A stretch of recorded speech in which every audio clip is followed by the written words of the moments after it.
So again, thank you everyone for joining us today. We're very excited to host this session on study skills. My name is Lauren Lobdell. I lead the client services team at Tutor.com, working with thousands of our partners across the country. We work with colleges, universities, public libraries, corporations, and also government agencies, including the Department of Defense, all who partner with Tutor.com to offer tutoring to their students, their patrons, etc.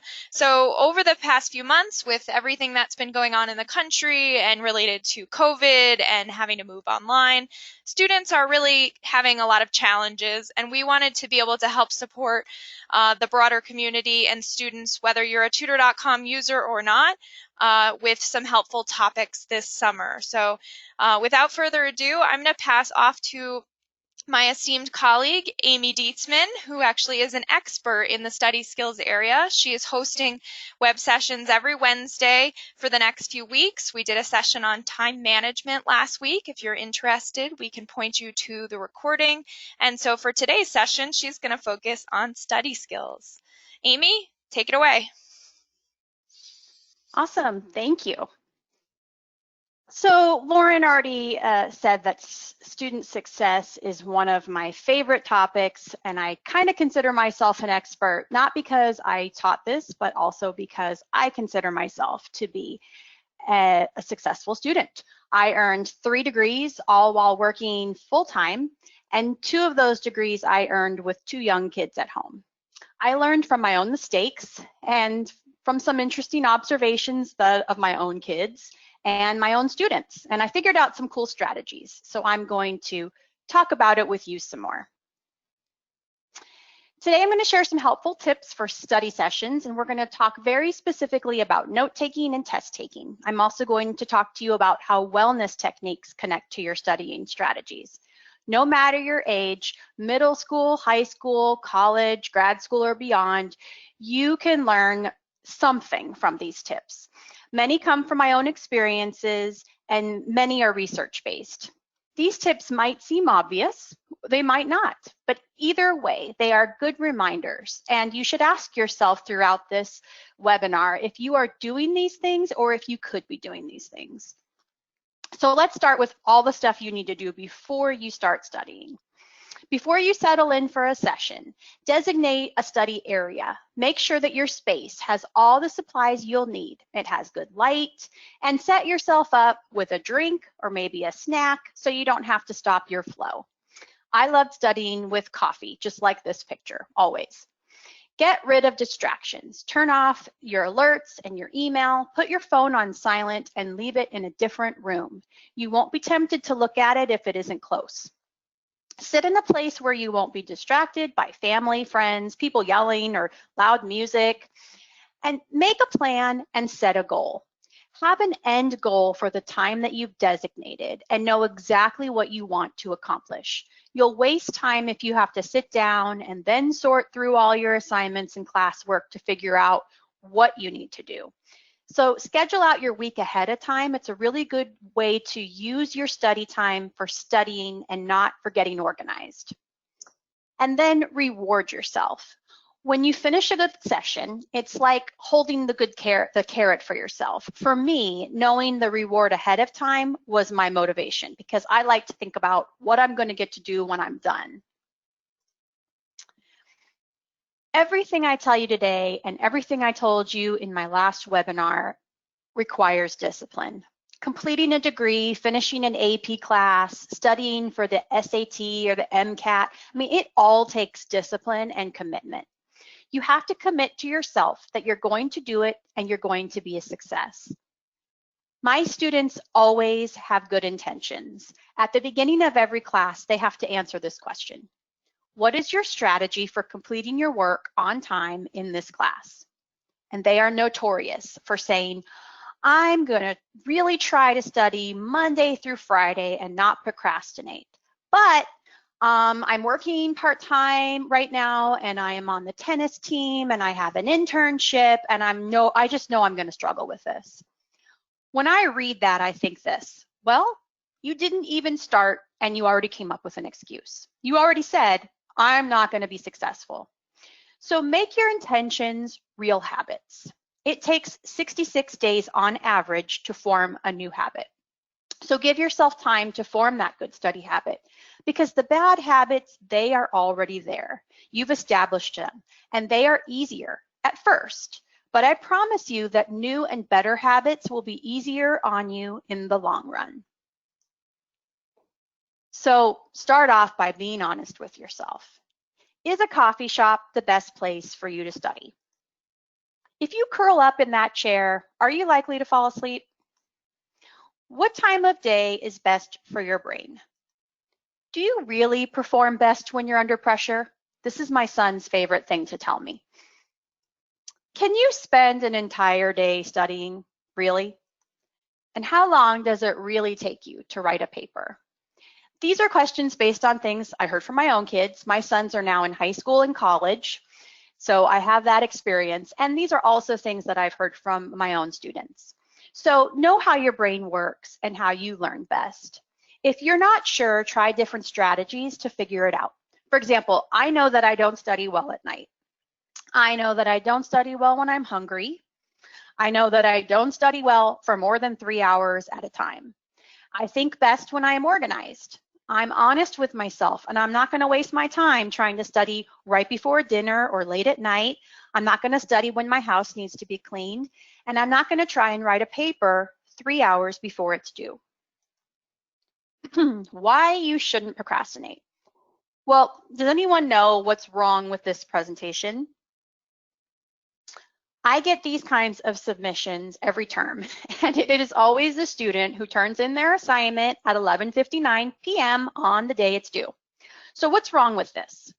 Well, I can tell immediately that this student didn't give himself time to actually put together a visually appealing assignment. He threw his thoughts down on a blank PowerPoint and turned it in. So this is a PowerPoint, not a Word document.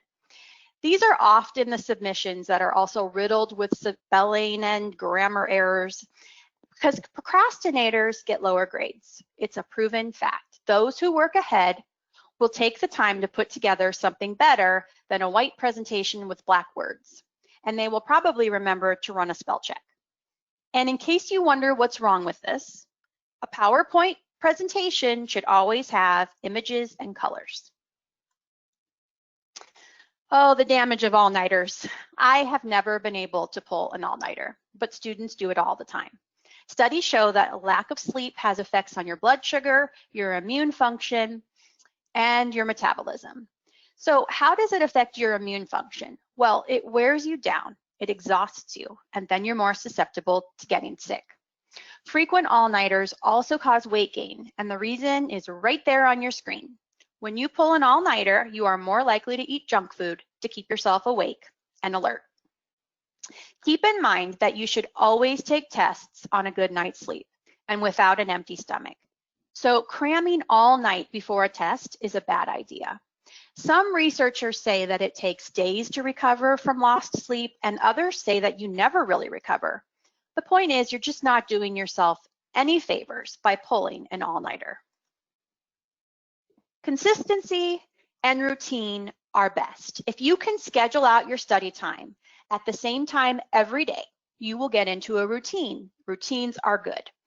But if you can't study at the same time every day because of your work schedule or whatever other demands you have in your life, then map it out for yourself.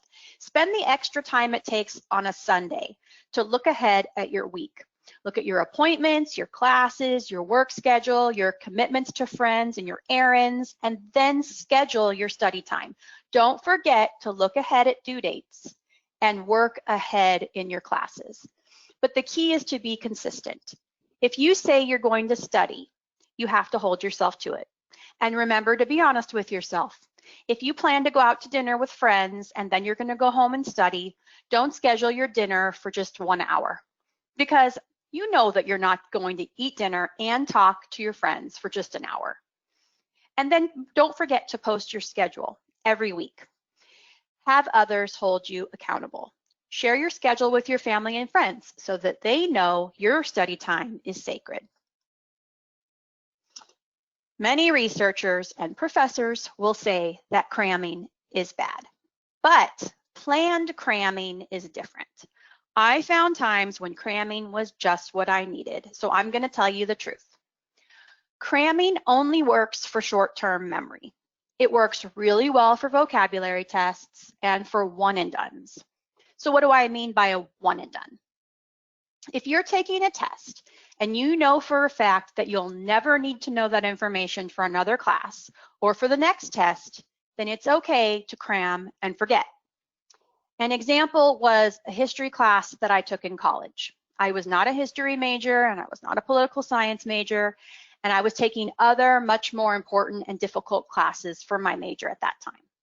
This class happened to be at 7:30 a.m. So on test days, I used to get up super early and cram my notes. I performed well in that class because I took really good notes. And when it was over, it was over.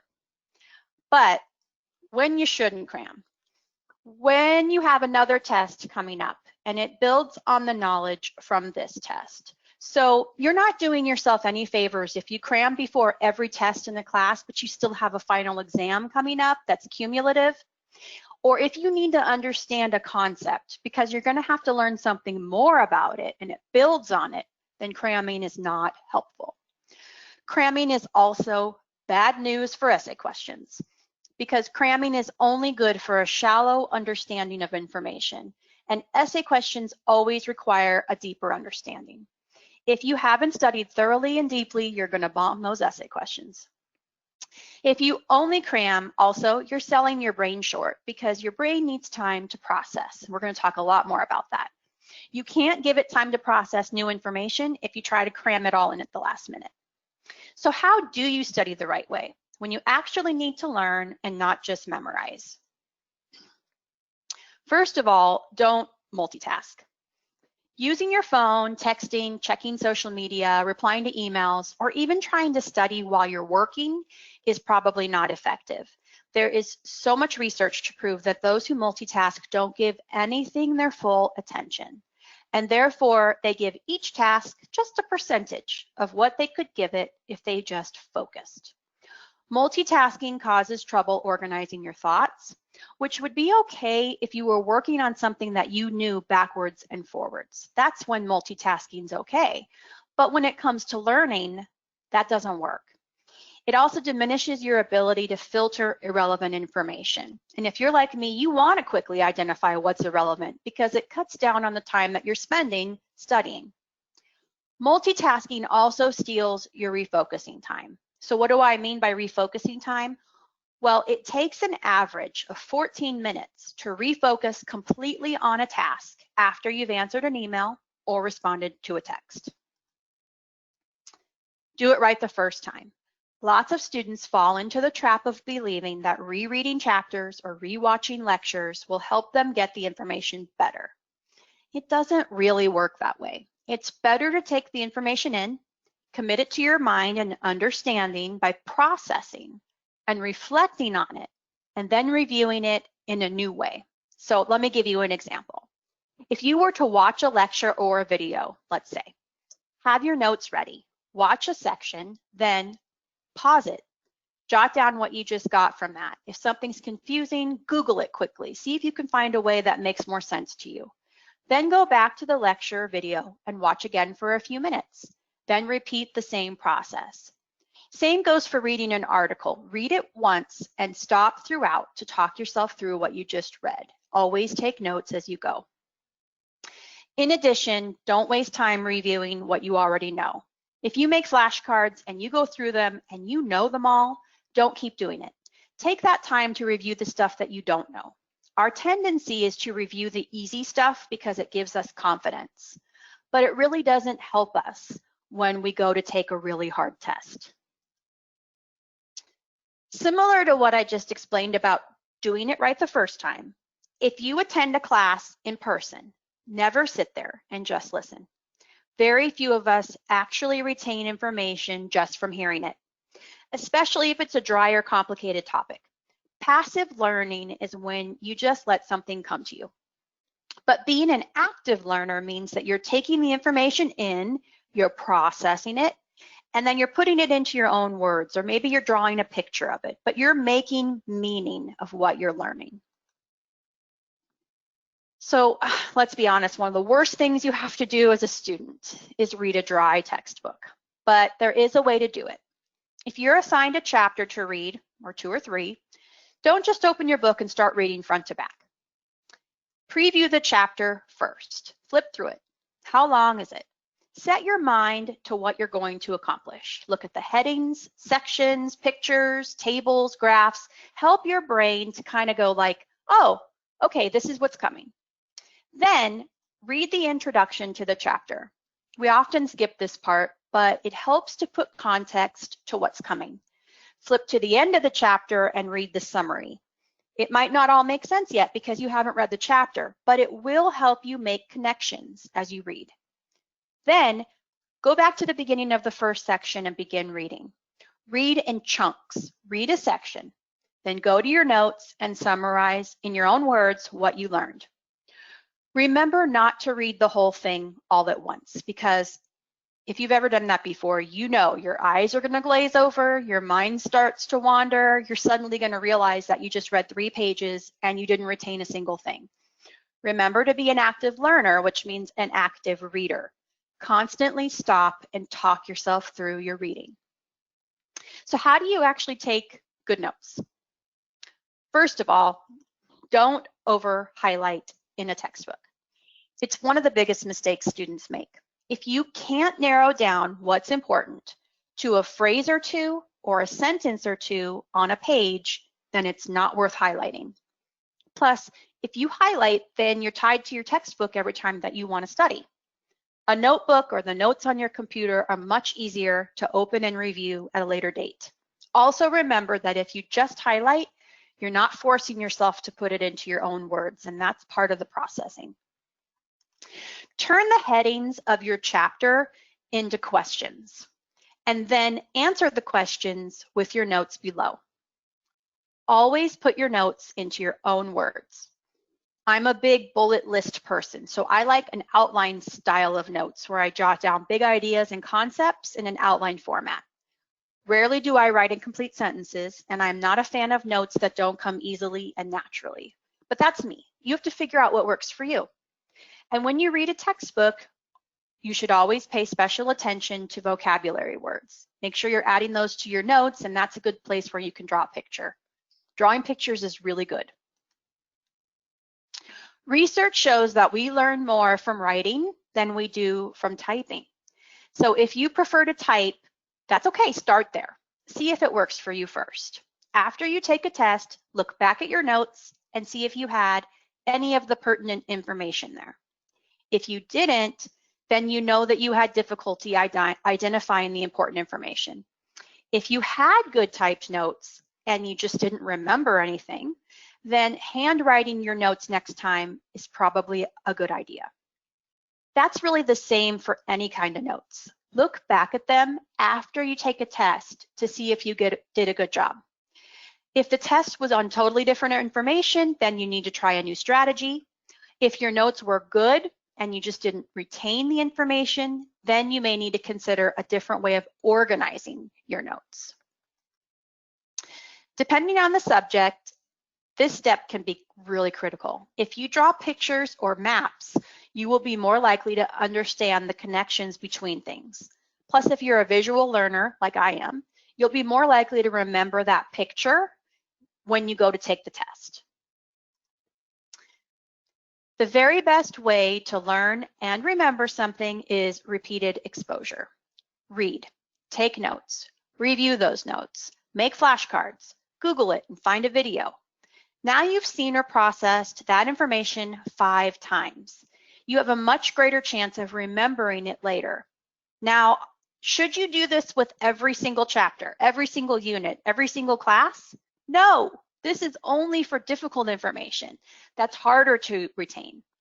And keep in mind that if you take like 50 pages of notes and you never look at them until a couple days before a big test, you're going to feel overwhelmed. So repeated exposure in different modalities throughout a unit or throughout a semester is an important step in your process. So here's an example of what my notes looked like when I was working on a research paper, not when I was studying for a test. First of all, and these are real notes, by the way. First of all, I always put my APA reference above my research, so I remembered where the information came from, and so I didn't accidentally plagiarize. Then I color-coded each paragraph or topic of my paper. So the yellow research would go into the first paragraph, for example, and the pink highlighted information would maybe go into my second paragraph, and so on. I copied and pasted the research directly from the source into my notes, but I always put it into my own words before I added it as support in my paper. That's just a little note on plagiarizing. This strategy of note-taking made it really easy for me to quickly identify what notes I had for what paragraphs. In this example, I could instantly tell that the blue paragraph needed more research, so I'd go back to finding more articles, and then I'd be ready to write. But another little tip. Sometimes I found that certain paragraphs were easier to research and write than others. So if I found myself hitting a wall or getting discouraged, rather than wasting time, I would just start writing the paragraphs that made sense to me. Surprisingly, once I'd get to writing, sometimes the information that I thought went into one paragraph actually fit better in another. I would get this momentum, and before I knew it, my paper was done. Talking through a concept is the best way to commit it to your memory, even if you don't fully understand it at first. Like, you know the phrase, fake it till you make it? Well, that's what I think of when I think of this. Talking through it, even if it seems confusing, and even if you don't quite get it, will help you to process and learn it. When I was a student, and even now, I like to walk away from something I'm working on or studying and just ponder it for a while. Sometimes I take my dogs for a walk to think about it. Sometimes when I was writing a big paper, I'd go for a hike and I'd find a podcast on the subject that I could just listen to just to hear more perspectives and kind of think through it. When you're alone, go over what you know. Talk to yourself while you're driving.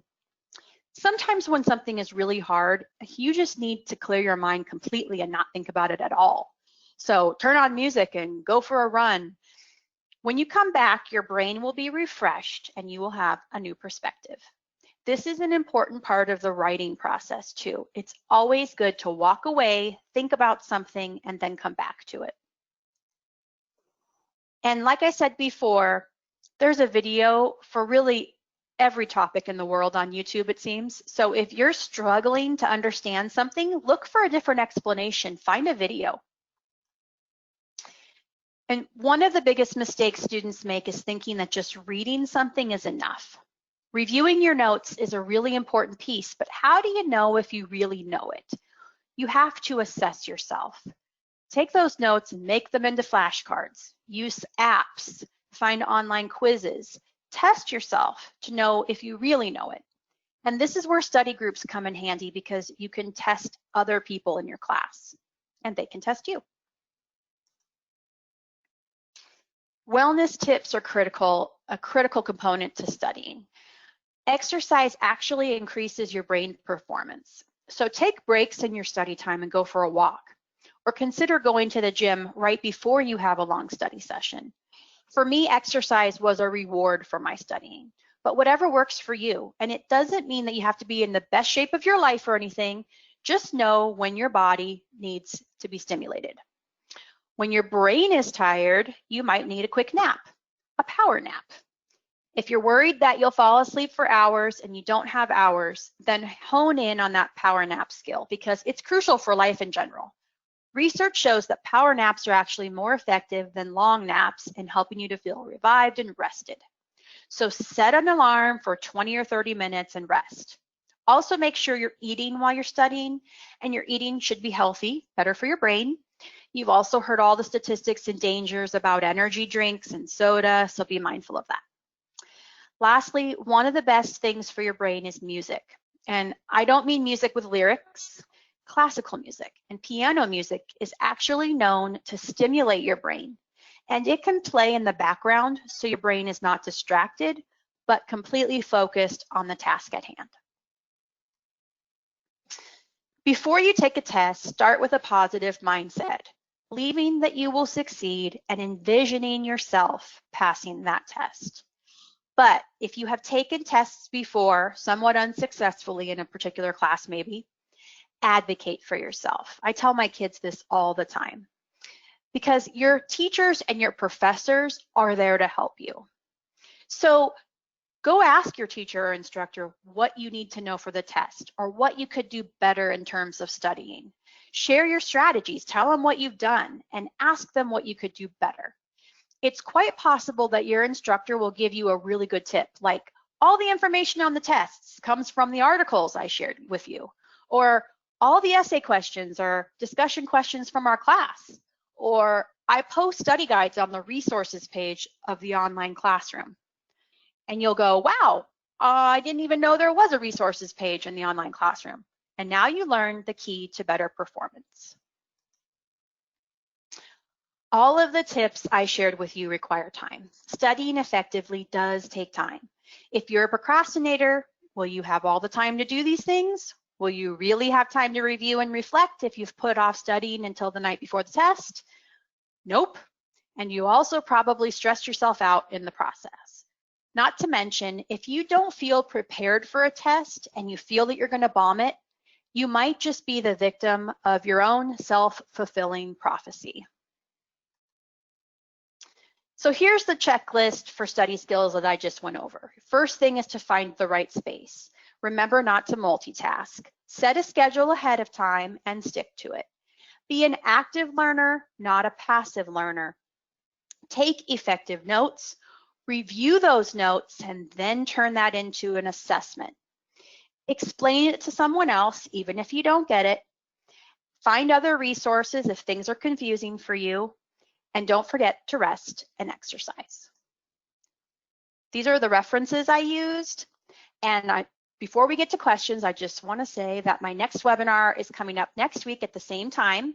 This one's going to be about goal setting. How do you set goals that are achievable while you're a student? And how do you use goals to motivate you and not discourage you? Well, we'll talk about it. And now I'll switch to Lauren.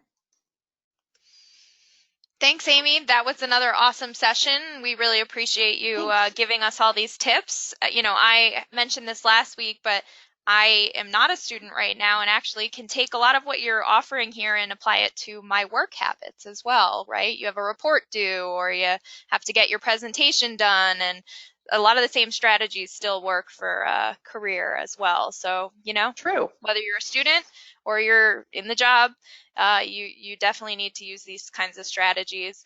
So just to wrap up here, we don't have a lot of time for questions because we want to be sensitive to everybody's time, but I encourage you to please type your questions in the question box. We'll try to get to one or two, even if we go a little over on time. We are going to also be aggregating a lot of the questions from these sessions and building out an FAQ that we'll have ready a few weeks from now after we wrap up this series. In the meantime, one of the best ways for you guys to get information about this kind of content that we're doing, webinars and other information, is to follow us on our social media channels. So check out those pages because that's where we promote events and can help you if you have any need to ask about Tutor.com more broadly. Just as a reminder, many of you have access to Tutor.com through your schools, through your libraries, through your companies, through the military, if you're military affiliated. So be sure to check out those Tutor.com programs because we actually have live tutors who can help with a lot of these kind of student success topics, including helping you with study skills, time management, note-taking, and things like that. We are going to send out the recording tomorrow of this session. There's a handout available on your GoToWebinar control panel that is a copy of the slides if any of you want to snag those before you leave the session. But they will all come out tomorrow as a follow-up email along with the recording. Okay, so let me see. I think I answered a lot of the questions because they were about the recording and the PDF. Amy, just a quick question here because we're kind of at time, but do you have one top tip for a procrastinator? Oh, top tip for a procrastinator. I mean, my top tip, which actually requires several things, but it is to work ahead, because if you procrastinate or life happens or something like that, you're still ahead of the game instead of waiting until the day something's due. If you're working a week ahead of time, then you've given yourself a little bit of buffer. But the main thing for a procrastinator is to use your time to schedule yourself. And so that's really important. Like I said in both of the webinars I've done so far, is it's really important to lay out a schedule every week of all the things that you're going to do and which days you're going to do them. And then that way you are more likely to stick to it, especially if you have others around you who might say something like, "Hey, Lauren, I thought you were going to be studying right now." We also had a couple comments from the attendees, and one person said in all caps, "Just do it." So sometimes it's one of those things of you just got to force yourself to sit down and do it, and you're going to feel so much better once you even make a little bit of progress, right? Bite-sized progress. Absolutely. So we don't have time for anything more today, but again, the recording, the slides will come out tomorrow as follow-up, and we encourage you, if you're interested, to check out the rest of the series. You can find sign-up information on our social media channels, and FAQ for all of the sessions will be coming in a couple weeks. So again, social media is a good place to keep checking back.